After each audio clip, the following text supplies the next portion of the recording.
Right, good morning everybody. We're now live. This is the June issue. Where's the year gone? 2014 of the Guild of One Name Studies, Australasia and Europe Hangout. One of the requests that I've had was just a quick walkthrough of the new website, and then we'll move over to anything else and the next of the 7 pillars. Unfortunately, the website, despite all the testing we did, threw up a really unusual anomaly. Some people could log in with no issues whatsoever.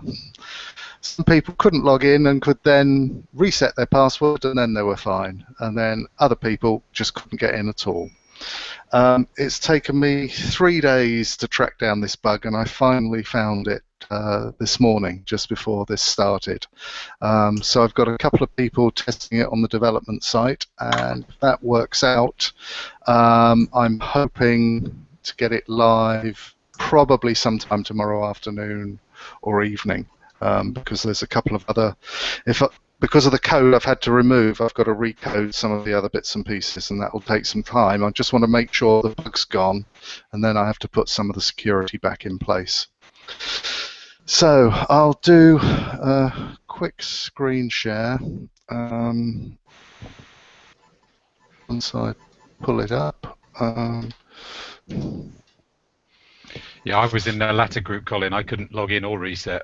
Yeah, as I say, it was a really most unusual bug, and I still don't fully understand it. I know which piece of code is causing the problem, but as I say, I don't understand what's actually causing it. Right, we've got the main front page of the new website. If you want to go to the original members room, all you have to do is click on this link here, and that takes you exactly to what you used to in the members room. Under the new members new option, this is where, as we migrate functionality and add new functionality from the members room, this is where it will appear in the menu. And at the moment there is only one item in here, and that is register a surname interest, which I'll show you in a minute. The main front page of the website, it's broken down with the what is a one name study, how to join, and about the guild. There's the dates for the diary section here. This is all of the events that we've got coming up, and as you can see, we've got a lot on the 19th of July in a month's time. But to see more detail about those, you click on the More Events button. And finally, down the bottom, the last 5 items from the Guild news page will appear here, and the usual follow us links here. If we step through each of the pages, that's probably the best way to do it. So, the About Us page, about the Guild here. From here, you can check if any names are registered, bit about the Guild, next upcoming events. So that's that. The Join Us. Very small.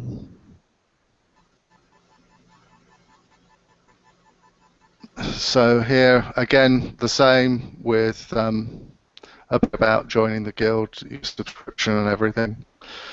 The news page just has the various items of news linked from the front page. At the moment they're quite short and succinct, but as we get more newsy, we can add stuff in here. Text is very small, Colin. It is here, John, but it's not when you actually view it. I've had a couple of complaints about the font size being too large. Don't forget we're screen sharing here. Yeah, true. So yeah, so that's not particularly relevant. Do I see something about why the guild forum's unavailable? Yes, yeah. Ancestry is suffering massive attacks, and that has knocked out. Oh, okay. That has knocked out all of the forums that run in that space. I wondered why I hadn't received anything since last Tuesday. Yeah, it's been down since Monday, in fact. So. Okay. This is the main events page where you've got a calendar. Each of the events are color coded in a different way with a little information bar here, and you can limit it to individual categories just by hovering over each of those. Journal page. This has got all the journals as we had before. So if you, and then we've got all the journals down here with their headline articles linked. If you want to see the full contents of the journal, you just hover over the title. If you go to an individual one, if you're a member, that's interesting. We've got a broken link that I need to sort out. That's useful to check. Here is where you'll see the links for the downloads of PDF files, etc., etc. So, good job I'm doing a demo today. Right, I'll sort that one out. One to sort out. Links, journal. Colin, quick question for you. The broadcast for this on YouTube, did you move the channel or something? No. Okay, because the YouTube channel says please stand by, and it's counting down to 6:40. Oh no, maybe that's not. Sorry, that's North America. Sorry, I'm on the wrong one. Sorry. Yeah, no, it says we're live. The shop link takes you to the existing shop. I was hoping to place a new shop live, but there are some challenges with the way that the guild calculates postage, and that doesn't seem to work with any of the bespoke shop packages, so I'm looking into that. If we go back to the home page, and we'll do a surname search. Now, one of the things that I've done is to make profiles more prominent and hopefully to encourage more people to create profiles. If I put my own name in here, my own study name in here, it will then pull up my profile, and as you can see, I haven't done much with it. So I'm as guilty as anybody else. If you are logged in, on that note, bearing in mind the number of registered names we only have just over 900 profiles completed by members, so hopefully this will encourage them to do a bit more. There should be an image here. It's the image from your old study. It's one of the bugs I have to sort out. If it's your study, you get an edit which allows you to then go and edit your profile page. One of the things we have introduced with this is the ability to register a surname interest. It was something that was asked for as part of the multiple registrants for a given name. And what this allows you to do is to say you've got an interest in a name in a specific area at a time and place, but you're not doing a one-name study on it. So at the moment, I've got two in here, Somerset in the UK, 1700 to 1900, and also, as Bob's aware, Barbados from 1900 to 1940. So the key thing with this is that the surname must not be a registered study already, and it should be a reasonably large area, like a county or a state. It shouldn't just be a town, and it should be for a period of years. This at the moment is not being policed, but we hope that members will comply with those guidelines, and if we find too many surname interests published that don't fulfill those criteria, I'm sure that we'll weed some of them out. So that's just a quick run through of where we are at the moment. The login issue, as I say, hopefully I've got to the bottom of that. I should be able to put the login function live shortly, and we should then be able to allow people to edit their profiles. And one of the pieces of work I need to do next week is to resolve the displaying of the images on those pages, which I will do. Will well the done. old members' room be merged across to the new one? Yes, that's part. What I was going to do a big bang with a phase 2 release, but in fact I've had a rethink on that, and what I'm going to do is I'm going to do chunks of functionality and move that across. So what we're trying to do is to get members to be responsible for doing a lot of the editing themselves where appropriate. So hence the profile editing. The next thing I've already started doing some early building on is on regional reps, because regional reps give the webmaster a lot of work with their newsletters and their news that they want updated. So the next phase I'm looking at is putting the regional reps functionality, moving it from the members room over across into the new website, so that regional reps will then be responsible for doing their own posting of their newsletters, updating of their news, etc., etc. And then I will continue moving functionality across as and when. But hopefully the vast majority of the members room, as far as members are concerned, I'm hoping will be over by membership renewal time. But it does mean that I've got some considerable database work to do on the Guild database at the same time. So it's quite challenging, the amount of work involved. Anything else about the website? Yes, Colin, I just wanted to say congratulations and well done for getting it done so quickly. I know you've had some personal issues which you've still got the website released after dealing with those, or Yeah. But well done for all that hard work. Thanks, Bob. It's not just been a solo effort. I've had help with some members doing testing. I've also had some people helping with some of the image work. So it's not just a one-man band. Sure. I have had some assistance. Sure, and congratulations on the new logo. I know that it could have been a particularly sticky topic. Yeah. Chris has just asked a question in chat. You can only edit your profile now in the new website. So if you cannot log into the new website, which you can't at the moment, then you cannot edit your profile as searched for on the new website. But as I say, hopefully by Monday you should be able to do that.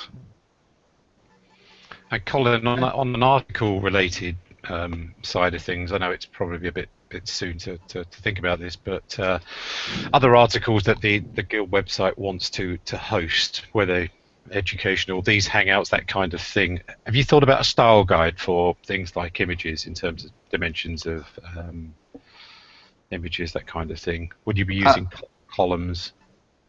Basically, the templates that we're using on the pages resize the images to the appropriate size.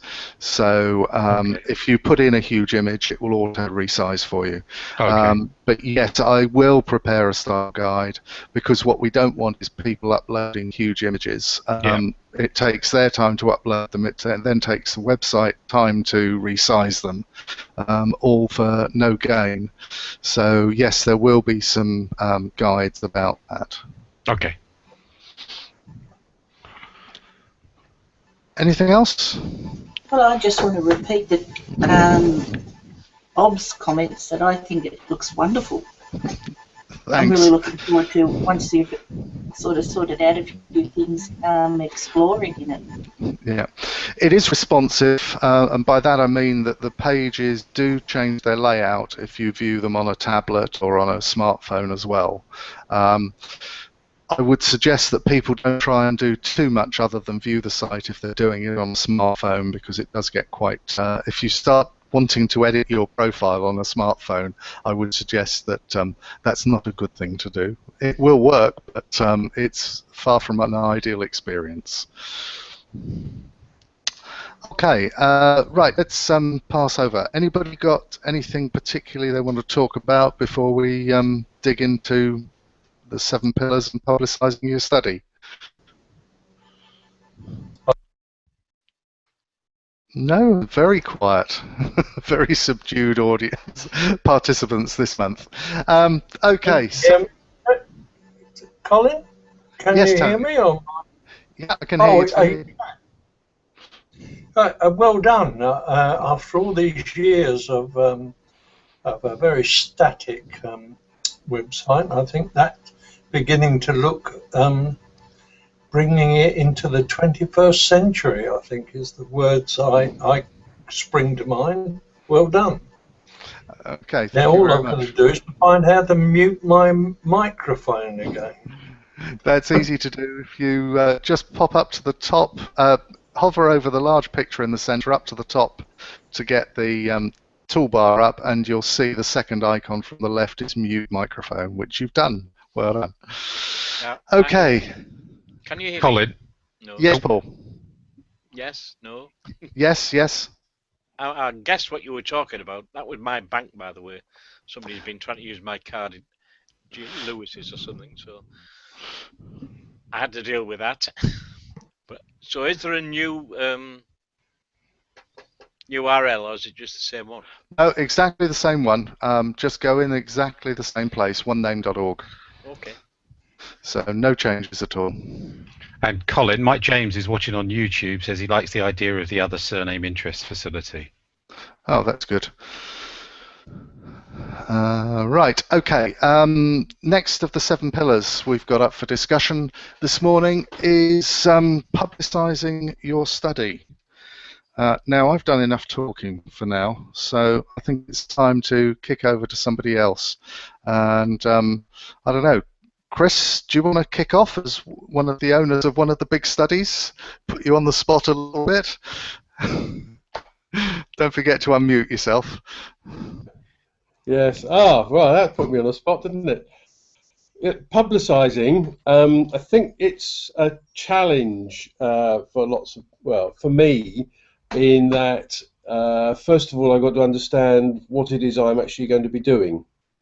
So what is the study, and therefore what do I publicise? So the first thing I decided to do was actually publicise the study and use the profile to do that.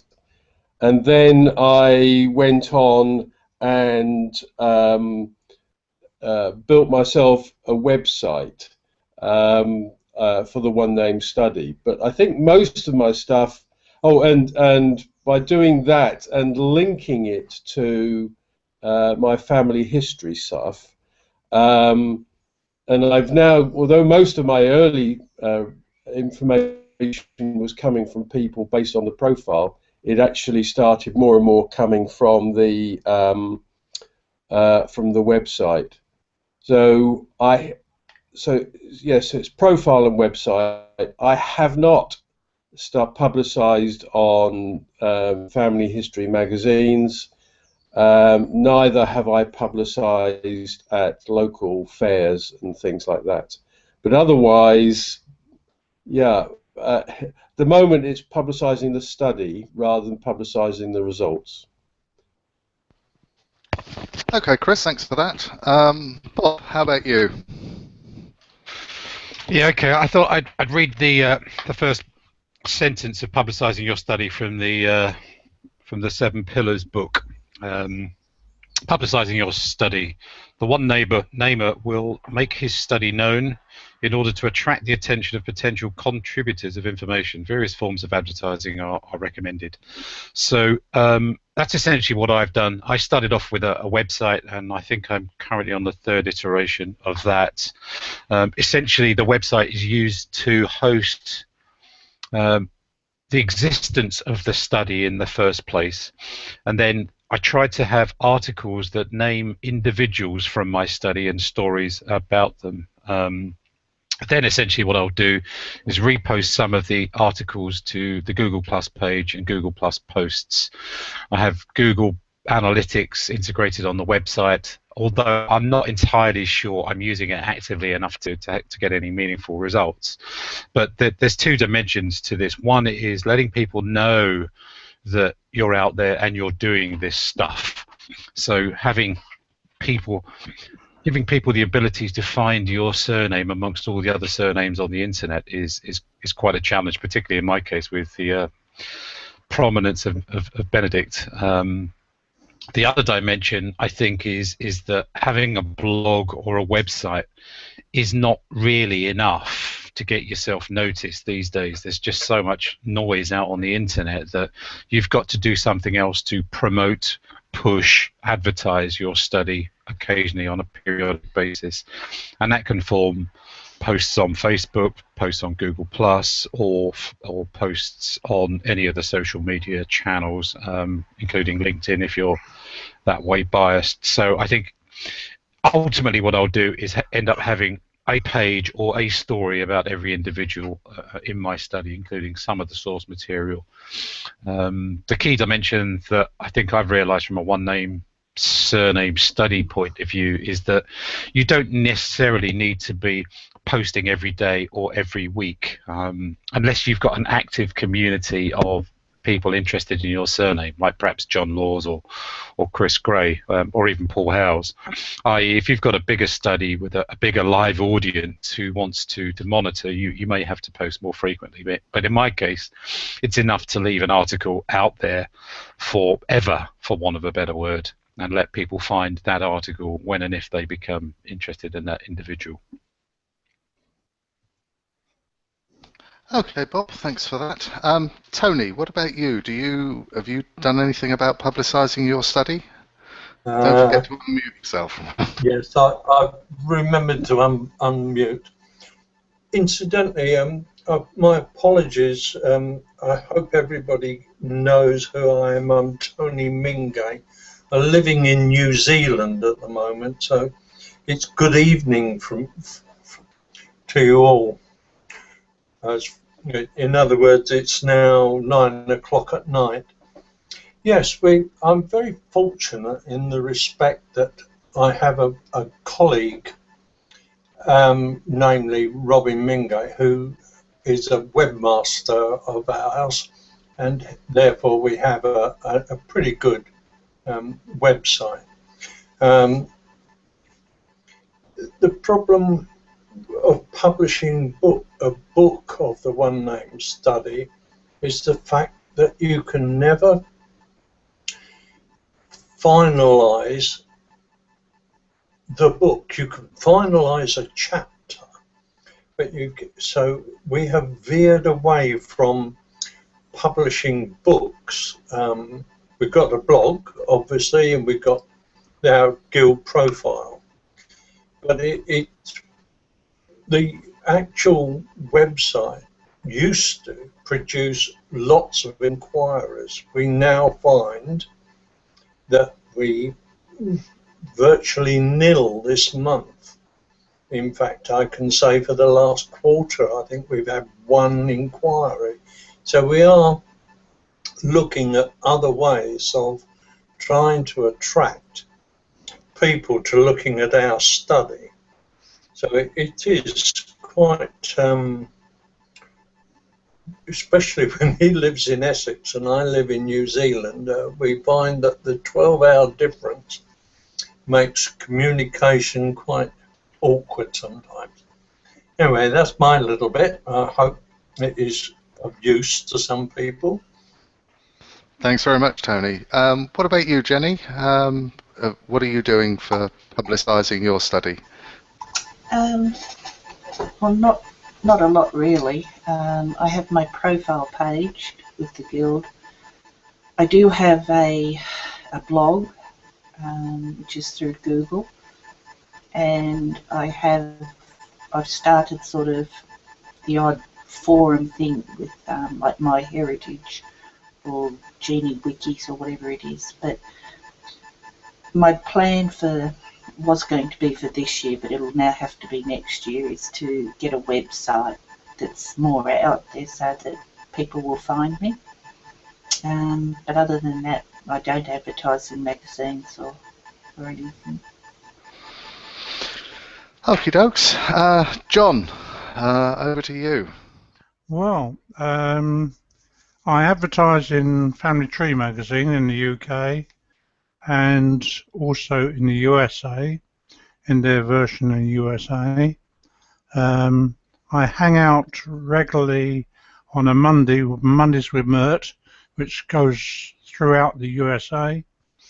I do two others hangouts with them. A games night, which just goes out to more people and brings things into more people, and Wacky Wednesday, which is a more specialist one, also with Pat Richley Erickson and Russ Worthington. I have a blog, which we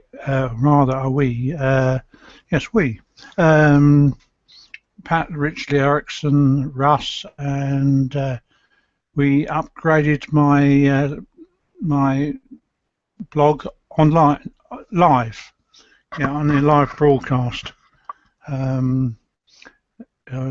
So that it rocketed up to 82 hits in one night, but it's running around 40 hits a day throughout Europe and the States and Canada, and a few in Australia. My website, my database is still with tribal pages. I get about an inquiry once a week, but actually getting any new registered members, very few. And that's about us at the moment. We're adding data on a regular basis and updating stuff, running at about 60,000 records. Okay, John, thanks very much. Paul, fine. Well, over to you, and then I suppose I'll have to chime in my bit as well. Okay, I've had a website for, God, it must be 16, 17 years now. And that initially brought in a lot of what I would call members. I produce a quarterly newsletter which goes out at the moment to about 81 people. Is that printed or electronic? That's, Paul? well, there's about, I think, 8 copies go out mailed and the rest are all electronic. We've got pages on, no, we haven't got any travel pages. Guess we have. I've got a website in travel pages. I've got the database on MyHeritage. I've got the database in TNG on a separate website, the Featherston Org website, and I've got the Featherston Society website, and I've also got featherstonsociety.com, where I publish the database with Second Sight. I've noticed that the main website, which badly needs updating, and I just haven't had time to do it, is getting less and less visitors, and I think the reason probably is because it hasn't been changed for a long time. I get not an inquiry a week. Normally I can't answer it because it's always an awkward one now. We've had a lady backwards and forwards for the last week and a half looking for a birth that looks like it, or a baptism that doesn't exist. They were unmarried parents, and I think they didn't baptize the child, so that's been a waste of effort really, but we tried. Do you advertise in any magazine or anything, or not, Paul? I did once. Got no response whatsoever, so I haven't bothered since. Okie dokes. Right, thanks for that. For me, yes, I've got a website. Yes, I've got a blog. I've got a Facebook page. I've got a Google Plus page. So I do all of those things. Post on Twitter occasionally when I've done an update. Needless to say, I haven't done much on my one-name study since about Christmas of this year, and would like to get a chance to get back and do some more. I've found something that's useful for me with publicising my study is I participate in a few genealogical forums, the Stack Exchange one, for instance, and also the Family Historian User Group. And I always make sure that I have a link in my signature when I post on those forums, because it's free, cheap advertising. And in fact, looking at my analytics of my website visits, I find that quite a large percentage of the click-throughs actually come from people finding posts on those forums and then clicking through to my website. So it's something to consider if you do participate in other forums, to ensure that your signature does include a link to any of your websites. I've found that works very well. I get probably one contact a month, but there again, I have got a much smaller name, and in fact, I had one last night, and I need to get round and respond to him today, because he's one of the larger branches in Pennsylvania and the States, so hopefully I can get as much from him, if not more, than he's going to get from me. So that's it from me, apart really around publicising my study. We've got 20 odd minutes left. How do we want to fill that, guys? Any thoughts? Something I've got to do, and I'll throw this open to the floor, is come up with a replacement badge that goes along with the new logo on the website, to bring that up to date. And at the moment, I've not been happy with any of the things that I've come up with.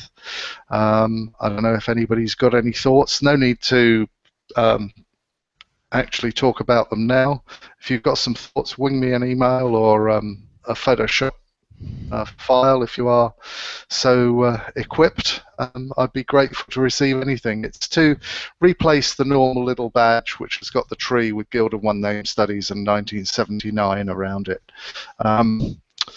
As you can see in my footer logo here, I've taken the tree from the new logo and put that online, but we want something a little bit more like the standalone badge. Yeah, this is part of the logo, Paul. You know, the let's see if I can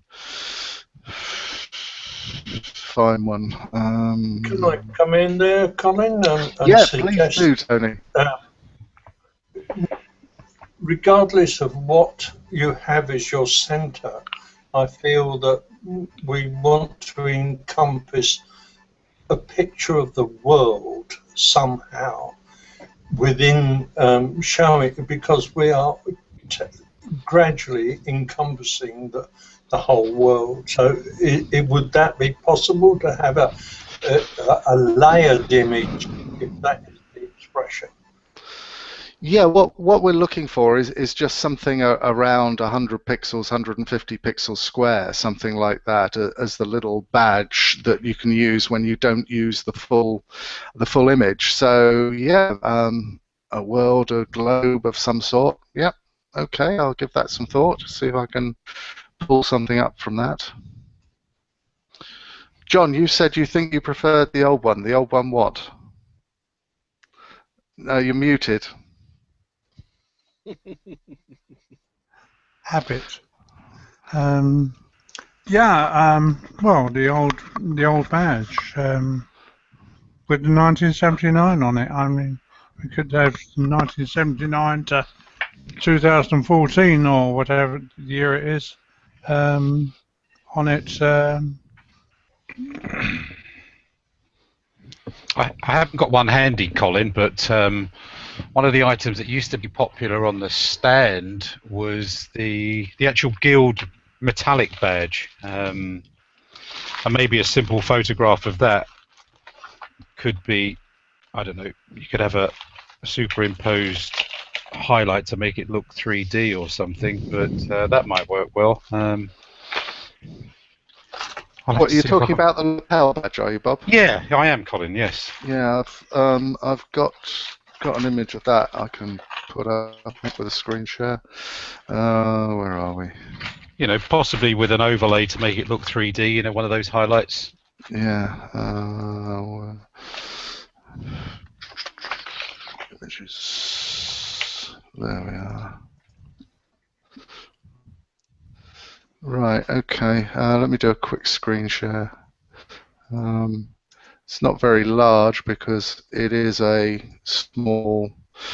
That's the badge as at the moment, as in the metallic badge. That's the photo from the shop page.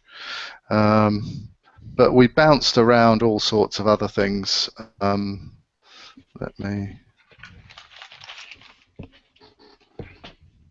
There's the base, just the plain tree, as you can see there. Yeah, I like that actually. But it doesn't say anything about us, and it's whether we have something like that. We've toyed with all sorts of things, as you can see. You do like that one. You're about the only one that does, unfortunately, Jenny. No, the one before you had. Before, which was that one, yes? Yes, very simple. That one. Can't we just stick a world on that? Or put a tree in a world? Superimposed it. Okay. A picture of a globe with a, an actual picture of the planet from space. Okay, I'll have a look at that. Just superimpose that on. Yeah, I'll stop my screen share and I'll go off and find something else because I need to find it. If you want to have a quick chat, guys, and I'll go away and find it and then come back with it and see what you think about it. May I chip in? Sorry. Hang on, Tony. Jenny, you were going to say something first, and then Tony. Sorry, how do you get your name across the bottom of the screen? Your lower third. Yeah. That's if you go to your left-hand side of your screen, you see the toolbox. And if you haven't got a toolbox, you go down to the bottom left-hand side of the screen. There's a little 3 dots, and it says "Add More," and one of those is a toolbox. You find that, Jenny? Yes, I've got the toolbox. Right, click on the Which toolbox. one do I? Click on the toolbox, and when you open the toolbox, you'll see a face shape at the other side, at the top. A smiley face? It's like not the smiley face. Go two to the left of that. Oh, okay, I see it. And click on that, and that gives you your lower third, and you can add in what you like, as I have done. Except mine's backwards. Well, yeah, that's fine. You see where it says lower third, and you go across the line, and you've got the one that says on, and then just to the left is a little thing with an arrow reversing. If you click that, it will turn it round for you. But Jenny, when it's backwards for you, it's okay for us. Oh. So when it's okay for you, it's backwards for us. Is it backwards now for you guys? Not. No, it's not. Oh. No, it's not. That's because she's Australian. That's because I didn't want to see the ponies win in the cycling. Well done, Jenny.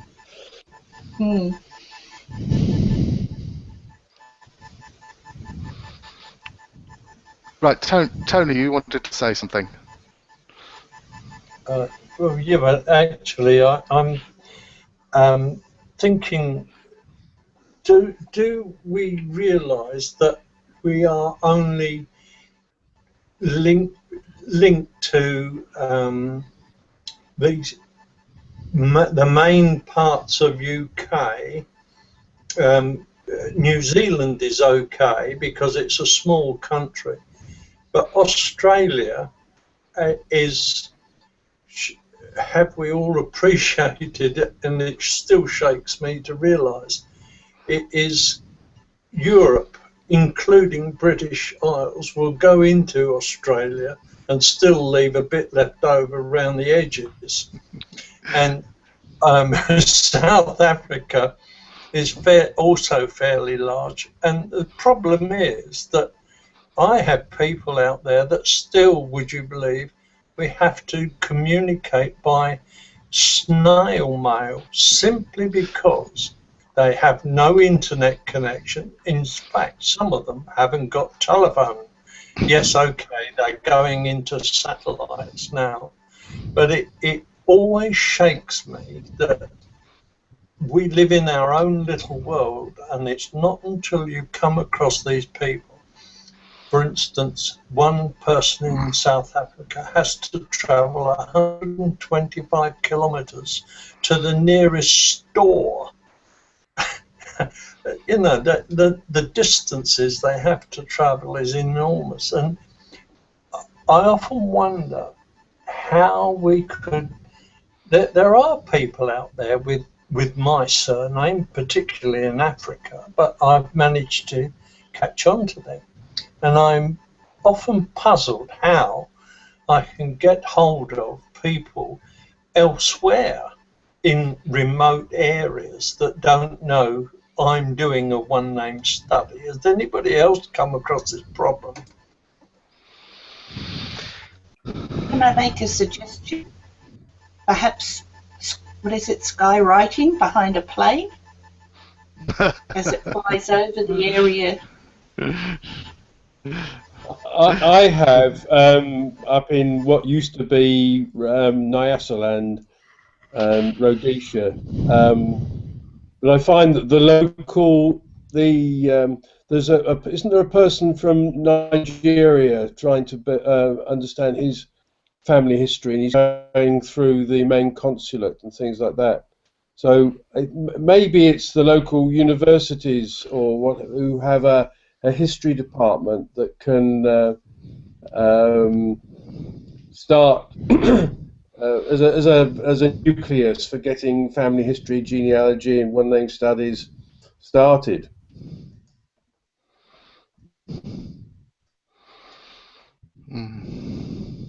I do have an example from my own study. I think some of you may have seen in the journal the article about Grey Doyle Cumberbatch, the guy who was killed when a Lancaster bomber crashed during World War II. When the village were trying to contact members, living descendants of the family, to let them know about the memorial service that was being arranged, we tried to reach out to anyone that knew anyone in Barbados, for example, a living descendant. And back to, I think, a point that Paul made about taking out an advert. Now, I immediately went online, posted on Facebook. I knew that the guy's father was a headmaster of a school.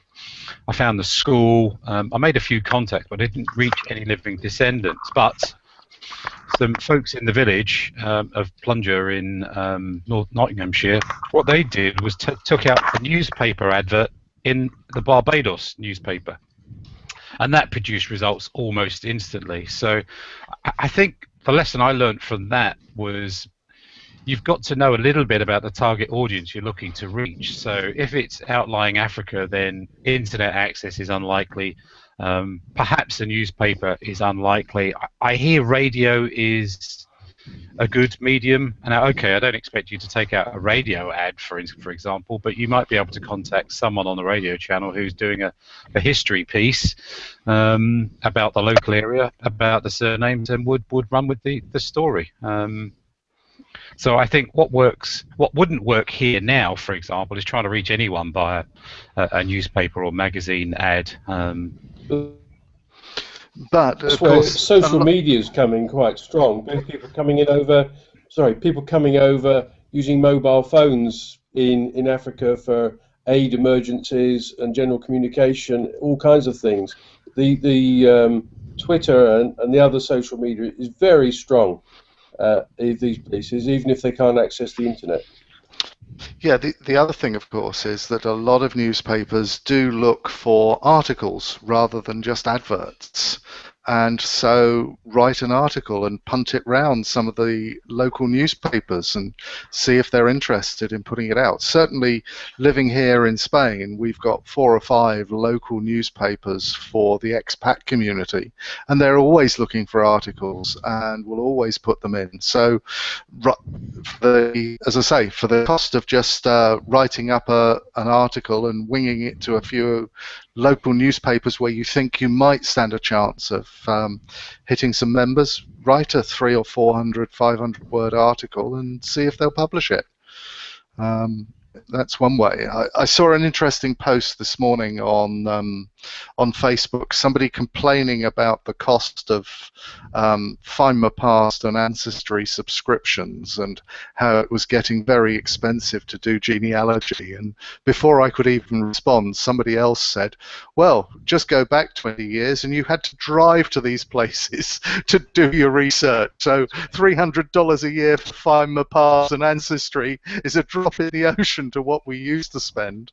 And I think that's part and parcel of the problem, that we've actually got so used to the internet now that maybe we think everybody should be there, when in fact it's only something like 30% of the world have got broadband access, and I think that might even be a bit of a high estimate. But yeah, interesting. I've got a query. On my screen, I've got a marriage in Ontario, Canada. Yep. And the mother's name is Rachel Void. Do you think that means the surname wasn't there, or is that a surname?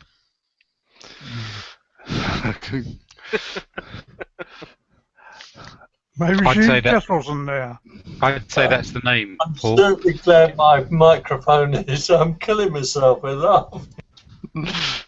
I think that's probably the name as well. Yeah, me too. Yeah. Okay, that's where I just put because- it. But I don't believe it. Oh, okay. Yeah, but don't forget. I don't think it's the name.